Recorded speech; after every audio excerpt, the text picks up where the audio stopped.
Φίλες και φίλοι, γεια σας. Σε αυτό το βίντεο θα μιλήσουμε για την πιστοποίηση, την αναβάθμιση και τον επανέλεγχο του ανελκυστήρα. Πιστοποίηση ανελκυστήρα. Όλοι οι ανελκυστήρες πρέπει να περάσουν από έλεγχο για να πάρουν πιστοποιητικό καταλληλότητας και στην συνέχεια πρέπει να καταχωρηθούν στα μητρώα του Δήμου όπου ανήκουν. Η πιστοποίηση διασφαλίζει ότι ο ανελκυστήρας συμμορφώνεται με συγκεκριμένα πρότυπα ασφαλείας με βάση το έτος κατασκευής του. Ο διαχειριστής, οι ιδιοκτήτες του κτηρίου, είναι υπεύθυνοι για την ολοκλήρωση της διαδικασίας πιστοποίησης και καταχώρησης του ανελκυστήρα. Όλοι οι έλεγχοι των ανελκυστήρων γίνονται από πιστοποιημένους φορείς. Σε συνεννόηση με τον συντηρητή του ανελκυστήρα, καλείται ο φορέας ελέγχου για να ελέγξει τον ανελκυστήρα. Γίνεται ο αρχικός έλεγχος και αν σύμφωνα με την έκθεση ελέγχου υπάρχουν ελλείψεις ή παρατηρήσεις, πρέπει να αποκατασταθούν ώστε να εκδοθεί το πιστοποιητικό καταλληλότητας. Στην συνέχεια με το πιστοποιητικό και τον τεχνικό φάκελο του ανελκυστήρα, γίνεται η καταχώρηση στον αρμόδιο Δήμο. Πώς ξέρουμε αν ένας ανελκυστήρας είναι πιστοποιημένος? Πρώτον, συνήθως μέσα στον θάλαμο υπάρχει ένα αυτοκόλλητο από τον φορέα ελέγχου που αναφέρει την ημερομηνία του επόμενου ελέγχου. Δεύτερον, αν ο θάλαμος του ανελκυστήρα δεν έχει εσωτερικά πορτάκια ή κάποιο σύστημα φωτοκουρτίνας, πιθανότατα δεν είναι πιστοποιημένος. Τρίτον, μπορείτε επίσης να ρωτήσετε τον συντηρητή του ανελκυστήρα ή τον διαχειριστή του κτηρίου. Ο ανελκυστήρας που έχει πιστοποιητικό, για να είναι νόμιμος, πρέπει να έχει καταχωρηθεί στα μητρώα του Δήμου όπου ανήκει. Αναβάθμιση ανελκυστήρα. Η αναβάθμιση του ανελκυστήρα μπορεί να γίνει για λόγους ασφαλείας, όπως η έκδοση πιστοποιητικού, για λόγους αισθητικής, οικονομίας, στην κατανάλωση ενέργειας και γενικά την καλύτερη λειτουργία του ανελκυστήρα.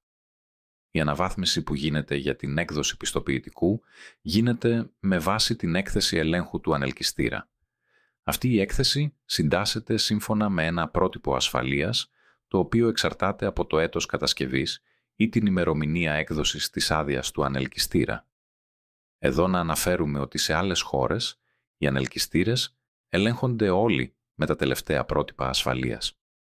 Στην έκθεση ελέγχου αναφέρει αν υπάρχουν υλικά που χρειάζονται αντικατάσταση, νέα συστήματα ασφαλείας που πρέπει να τοποθετηθούν ή άλλες παρατηρήσεις που πρέπει να αποκατασταθούν, ώστε να εκδοθεί το πιστοποιητικό του ανελκυστήρα.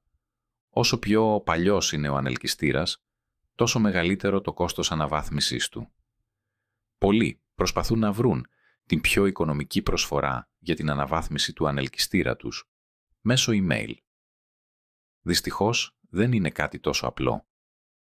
Αυτή η προσέγγιση δεν είναι αντικειμενική, όπως δεν θα αναζητούσατε μέσω email την πιο οικονομική τιμή για μια ιατρική επέμβαση ή για την επισκευή του αυτοκινήτου σας. Είναι σημαντικό να ενημερωθείτε σωστά, καθώς πρόκειται για ένα μηχάνημα που θα χρησιμοποιείτε για πολλά χρόνια. Υπάρχουν πολλοί συνδυασμοί υλικών και εργασιών που μπορούν να επηρεάσουν το κόστος και την ποιότητα.